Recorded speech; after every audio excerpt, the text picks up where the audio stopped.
Assalamualaikum warahmatullahi wabarakatuh. Di sini saya akan menceritakan kisah tentang Abu Jahl, sepupu jauh Rasulullah yang sangat kejam, tanpa ampun, bagi siapa saja yang mengikuti ajaran Nabi Muhammad.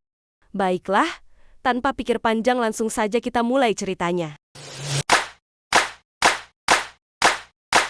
Namanya adalah Amr bin Hisham, namun sejarah mengenalnya sebagai Abu Jahl, bapak kebodohan. Ironis, sebab sebelum datangnya Islam, ia adalah tokoh terpandang di kalangan Quraisy.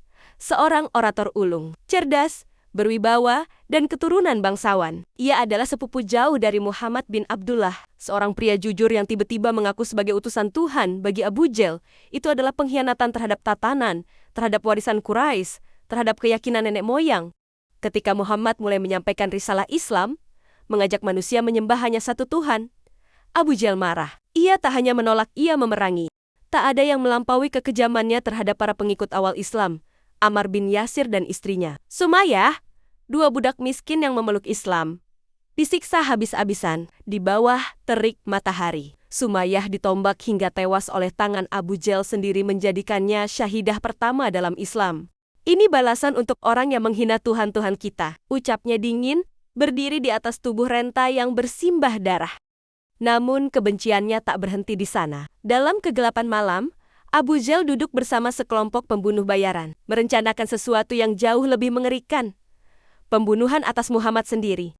Namun, rencana itu gagal. Nabi Muhammad, atas petunjuk Allah, berhijrah ke Madinah. Kaum muslimin menyusul, satu demi satu, hingga Mekah yang dulu menjadi pusat dakwah, menjadi tempat penuh ancaman. Kepergian mereka bukanlah pelarian, melainkan strategi hijrah, tanda awal perubahan besar. Perang Badar menjadi puncak dari konflik ini. Abu Jahl memimpin pasukan Quraisy dengan penuh kesombongan. Hari ini kita akan hapuskan Muhammad dan para pengikutnya dari muka bumi, serunya di hadapan 300 pasukan bersenjata lengkap.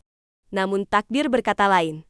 Dalam kabut debu dan teriakan di tengah pertempuran, Abu Jahl terluka parah oleh dua pemuda Ansyar dari Madinah. Tubuhnya ambruk.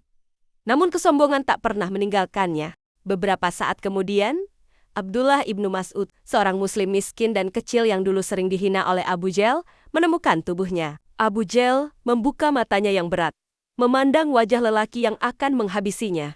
"Siapa yang menang?" tanyanya. Bibirnya bergetar, namun suaranya masih memaksa. "Allah dan Rasul-Nya," jawab Ibnu Mas'ud tegas. Abu Jahl tertawa kecil, meski darah mengalir dari sudut bibirnya. "Katakan pada nabimu bahwa aku telah membencinya sepanjang hidupku, dan bahkan sekarang, api kebencian masih membara dalam hatiku."